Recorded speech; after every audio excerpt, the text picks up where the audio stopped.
My name is Madison Williams. I am the system administrator and the account manager between eMaint and John Hopkins Radiology. John Hopkins Radiology oversees all of the radiology equipment for Johns Hopkins Health System. eMaint was mainly built for P&E, so P&E stands for physics and engineering, so our physicists and our engineers. We have around 3,000 assets in eMaint.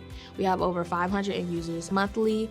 Before, we were using a few different systems. So you had like a system for like the service ticket orders, and then you had a system for just asset management storage and just strictly looking at the database and just asset information. No type of data reporting tools. All that had to be done manually and on the back end.